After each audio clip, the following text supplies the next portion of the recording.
Presented by Chand Music. DJ Karan.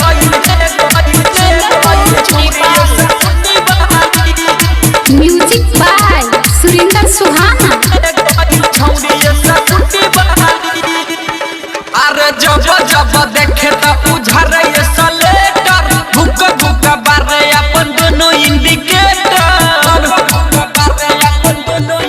हाय हाय जब जब देखे तो उझारे ये सलेटर भूख भूख बारे अपन दोनों इंडिकेटर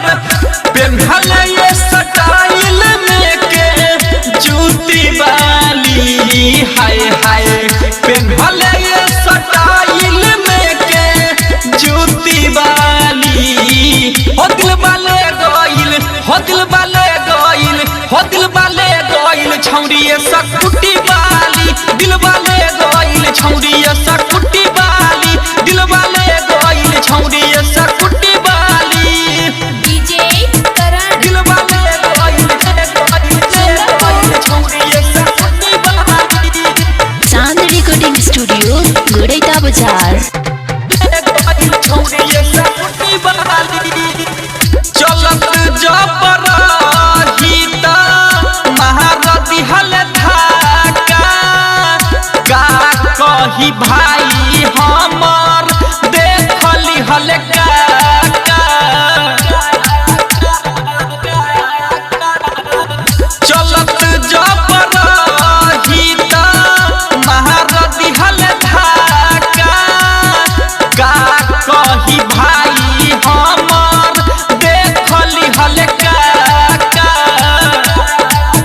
खाली बोहलेली उबतिया झूठी वाली हाय हाय बोहलेली उबतिया झूठी वाली हो दिल वाले गोइल हो दिल वाले गोइल हो दिल वाले गोइल छौरी सकुटी वाली दिल वाले गोइल छौरी सकुटी वाली दिल वाले गोइल छौरी सकुटी वाली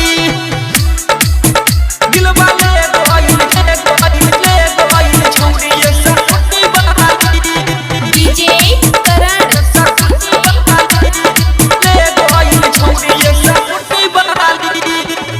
हम नाही जनली एतना प्यार बकरत हो आशी के सटहर पहवे छौरी उमरत हो छौरी उमरत हो हम नाही जनली एतना प्यार बकरत हो आशी के सटहर पहवे छौरी उमरत हो खाली आहा गले खफे के हली लूटी खाली हाय हाय आहा गले खफे के ली लूटी खाली हो दिल वाले गोइल हो दिल वाले गोइल हो दिल वाले गोइल छौरी सकुटी वाली दिल वाले गोइल छौरी सकुटी वाली दिल वाले गोइल छौरी सकुटी वाली जब जब देखे तो उझारे सलेटर भूख भूख बारे अपन दोनों इंडिकेटर पेन्हले ये स्टाइल में के जूती वाली हाय हाय पेन्हले ये स्टाइल में के जूती वाली हो दिल वाले गोइल हो दिल वाले गोइल हो दिल वाले गोइल छौरी सकुटी वाली दिल वाले गोइल छौरी सकुटी वाली दिल वाले गोइल छौरी सकुटी वाली चांद रिकॉर्डिंग स्टूडियो गुड़ैता बाजार।